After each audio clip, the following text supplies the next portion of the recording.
Bonjour à tous, j'étais en train de remplacer les ventilateurs de mon boîtier Fractal Design Note 304 et puis je me suis dit que ça allait être super intéressant de vous parler de pourquoi je le fais parce que c'est vrai que je peux pas dans toutes les vidéos aller dans le détail, donc ici je vais vous expliquer dans le détail, entre guillemets dans le détail, pourquoi je le fais et comment je le fais. Et puis ça vous servira aussi probablement à comprendre comment fonctionne un ventilateur et comment remplacer ou comment choisir vos ventilateurs pour votre boîtier. Si vous êtes intéressé par le boîtier en lui-même qui est le Note 304, j'ai fait une vidéo dédiée sur le Note 304 et le Core 500 que vous pouvez aller consulter si vous êtes intéressé. Si vous êtes intéressé par ces ventilateurs-là que j'utilise en remplacement, qui sont les Chromax de chez Noctua, donc qui sont des ventilateurs noirs mais avec, vous voyez, des petits patins anti-vibration que vous avez en 4 couleurs, bleu, vert, rouge, jaune, et en 2 teintes, blanc et noir, livrés avec le ventilateur. Vous pouvez aller voir ces vidéos-là, comme ça vous verrez à quoi ressemblent ces ventilateurs. Ici, l'objet de la vidéo, c'est de vous expliquer pourquoi je fais ce changement-là. Alors, ce boîtier-là en particulier est pas mal, ce Note 304, parce qu'il est fourni avec, à l'arrière ici, un petit switch qui a 3 positions, on le voit ici. Je vais vous faire un gros plan dessus. Donc voilà, on voit ici low à gauche, high tout à droite, et puis medium au milieu. Alors, quel est le principe de ce switch et comment du coup ça fonctionne avec des ventilateurs ? Déjà, l'idée est très simple. Sur ce boîtier-là, vous avez 3 ventilateurs. Un à l'arrière, 140 mm, 2 à l'avant, de 92 mm. Et l'idée, c'est que normalement, les ventilateurs, vous pouvez les fixer les connecter sur la carte mère pour les alimenter. Mais ici, ce que propose Fractal Design, c'est une alimentation Molex. Donc cette alimentation-ci, qui est l'alimentation historique en fait des PC. Et puis un répartiteur derrière avec le support de 3 ventilateurs. Puisqu'il y a 3 ventilateurs dans le boîtier, pas besoin de faire plus. De toute façon, il n'y a pas d'autres emplacements. C'est un boîtier spécial ici sur lequel on ne peut pas de toute façon mettre plus de ventilation. Alors, comment ça marche et pourquoi les ventilateurs qui sont ici sont des ventilateurs avec 3 broches, alors que les ventilateurs Noctua que j'ai achetés sont des ventilateurs PWM, c'est-à-dire des ventilateurs 4 broches. Alors, je vais vous expliquer ça et j'espère que vous allez tout comprendre. Vous allez voir, c'est très facile. Le moteur d'un ventilateur, c'est un moteur magnétique en fait. Donc vous avez des aimants. Alors malheureusement, je vous mettrai une photo en surimpression parce que ici, j'ai des ventilateurs opaques et donc on ne voit absolument pas les aimants qui sont dans le moteur. Mais en fait, c'est la différence de tension qu'on injecte dans le moteur du ventilateur qui fait que le ventilateur va se mettre à tourner. Pour ça, donc, il faut une tension.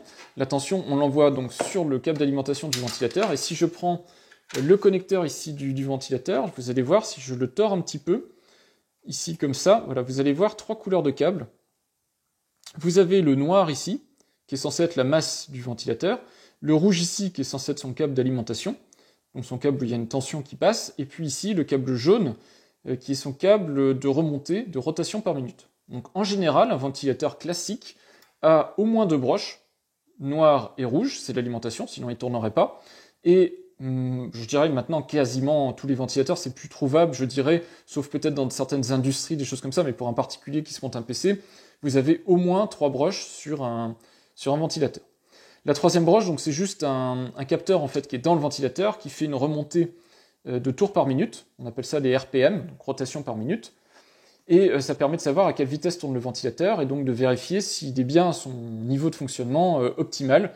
Par exemple, s'il n'est pas à l'arrêt, ça permet de détecter un ventilateur bloqué, ou ça permet de détecter aussi un ventilateur obstrué par de la poussière ou des choses comme ça. Ça permet de vérifier qu'il tourne bien.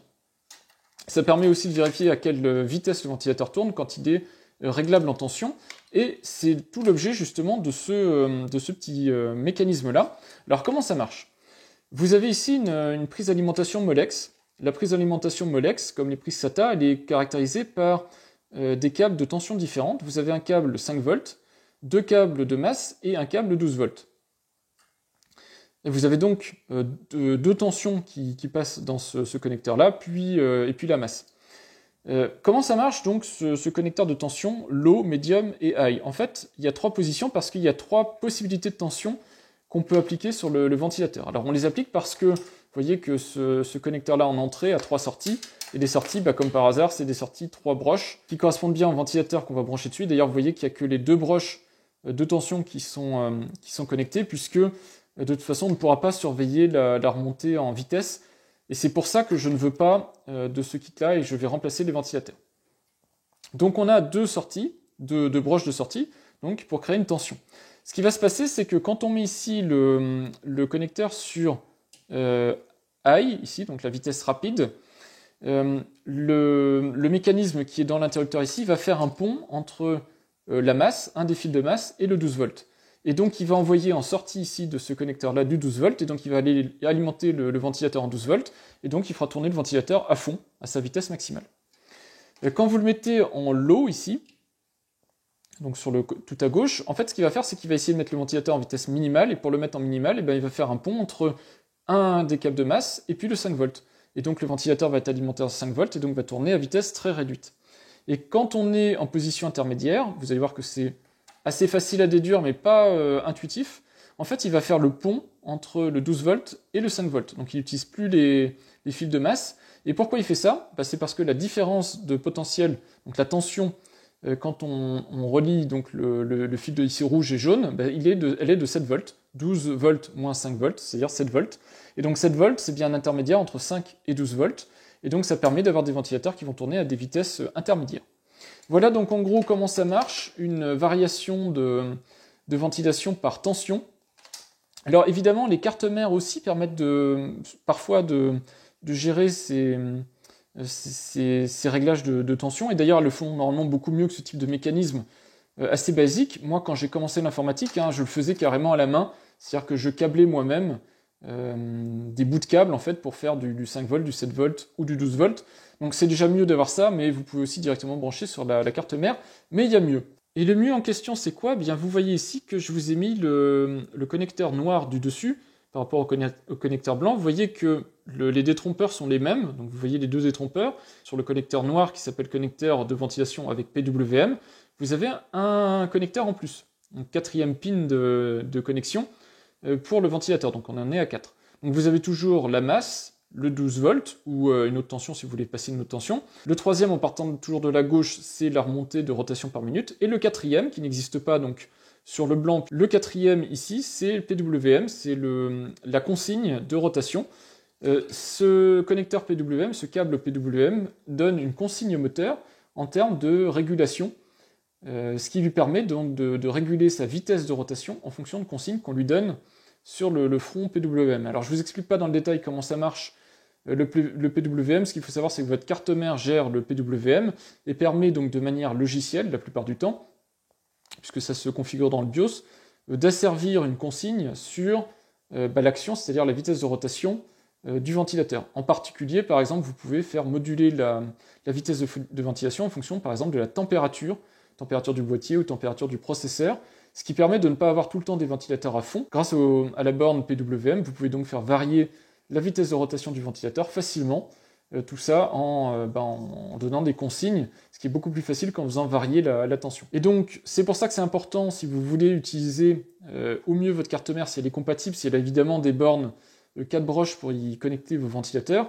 C'est pour ça que c'est important d'acheter des ventilateurs PWM ou de vérifier que les ventilateurs de votre boîtier sont PWM, parce que du coup, la carte mère pourra envoyer des consignes pour asservir la vitesse de ventilation à ce que vous voulez surveiller, donc la température, donc boîtier, processeur, etc.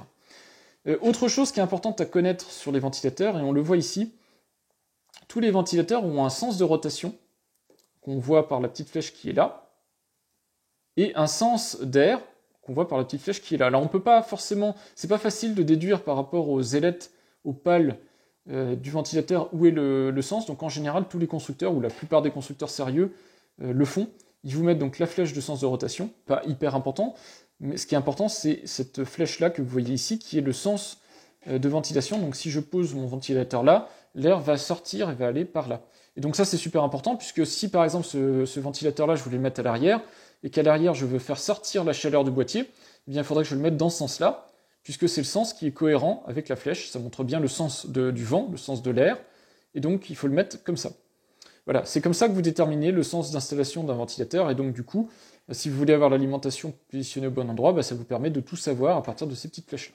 Voilà ce que je pouvais vous dire sur le PWM, le sens d'installation d'un ventilateur, la manière de le brancher.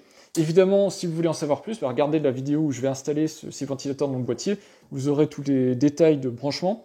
Voilà ce que ça donne une fois installé. Donc vous voyez, j'ai posé les ventilateurs dans le sens que je vous ai indiqué. J'ai fait en sorte que les sorties de câbles soient le plus propres possible, donc elles sortent sur le côté. J'ai rajouté les extensions d'alimentation qui sont fournies, donc il y a au moins une alimentation d'extension fournie avec le ventilateur. Et au bout ici, j'ai un splitter en Y, puisque je n'ai que 3 prises ventilation sur ma carte mère. Donc j'en ai une qui va être utilisée pour le ventilateur à l'arrière, une qui va être utilisée pour les 2 ventilateurs à l'avant, et je vais mettre ça sur la prise spéciale pompe, même s'il n'y a pas forcément besoin, comme il y a 2 ventilateurs, ils ont un ampérage un peu supplémentaire, donc je le mettrai sur la prise pompe. Et le troisième, ça va être évidemment le ventilateur de processeur, donc sur le Ventirad, et ça fera 3. C'est la référence NA SYC1, donc il y en a 2 dans la boîte, hein, c'est 2 splitters 4 pins. C'est livré comme ça, donc vous voyez à quoi ça ressemble. Donc le principe, c'est ça, hein, c'est que vous avez les 2 câbles d'alimentation 4 pins et ça aboutit sur un câble d'alimentation 4 pins avec gestion donc du PWM et de l'alimentation. Il n'y a qu'un seul des 2 ventilateurs qui a la remontée PWM évidemment, et donc c'est pour ça que c'est intéressant quand vous avez 2 ventilateurs de même type. Alors comment ça marche ce splitter en Y? C'est très simple.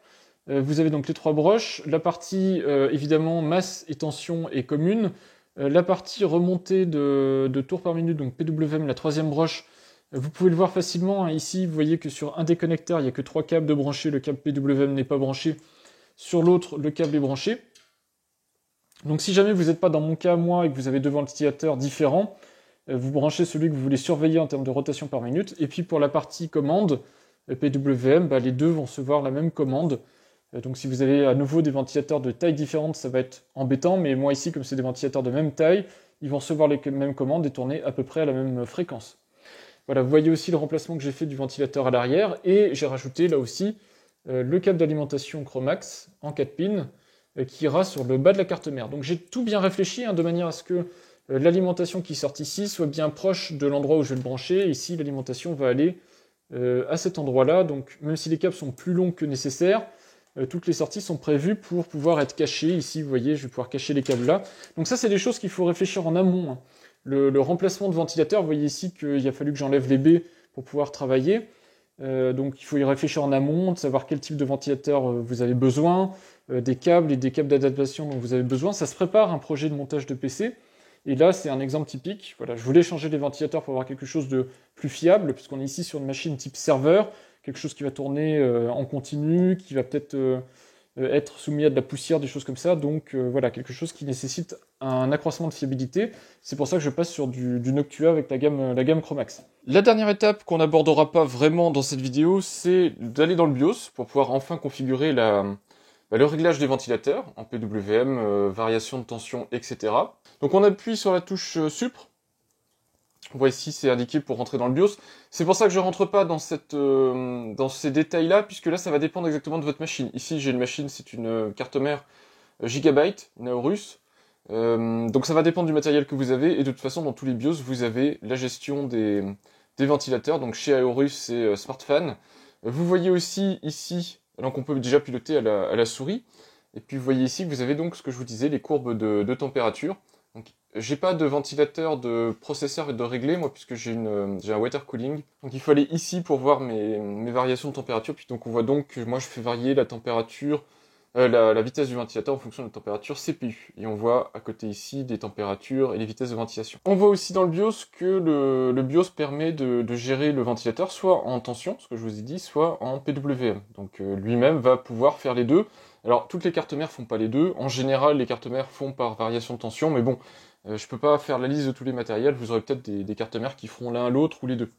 Faut aussi savoir que beaucoup de cartes mères peuvent calibrer le ventilateur, donc elles vont faire varier en tension, elles vont essayer de faire varier en PWM, elles vont essayer de voir si quelque chose remonte sur le câble RPM pour voir s'il se passe quelque chose, parce que vous voyez en haut ici, là vous avez le nombre de rotations par minute, donc le câble spécifique RPM, donc la remontée d'informations du ventilateur.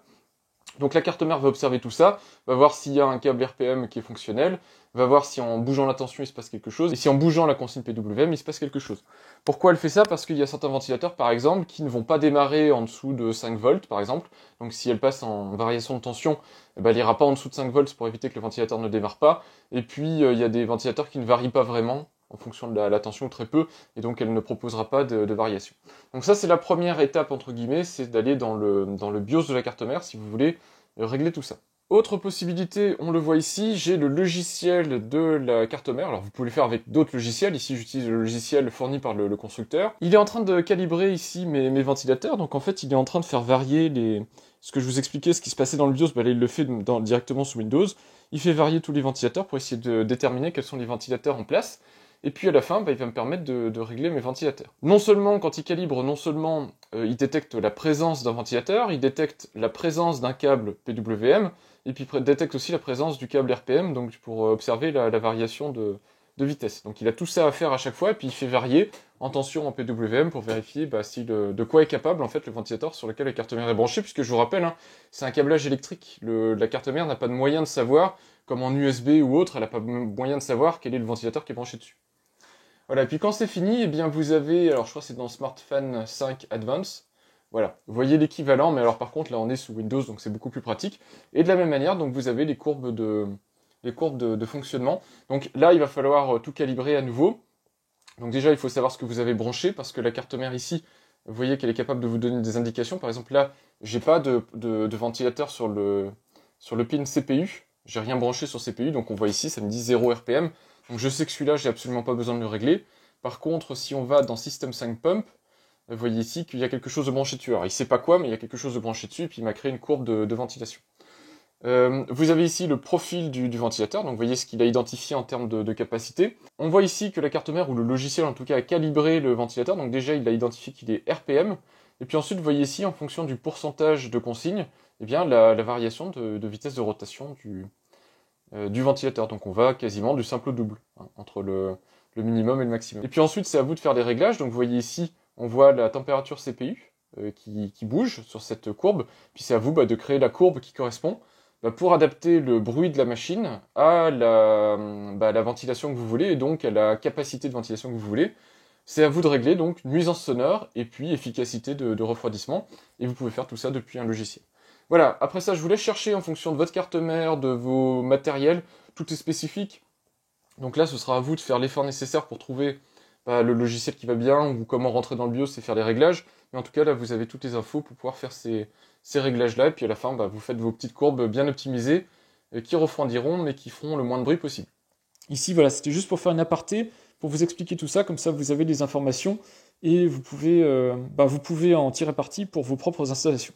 Voilà, merci d'avoir regardé cette vidéo. N'hésitez pas à regarder soit le déballage du boîtier si ça vous intéresse d'en savoir plus sur ce boîtier, soit le déballage du ventilateur si vous voulez voir exactement à quoi ressemble toute cette gamme Chromax, soit l'installation, la vidéo qui va être dédiée à l'installation complète du système dans ce boîtier-là, dont le remplacement des ventilateurs. Merci et à bientôt. Au revoir.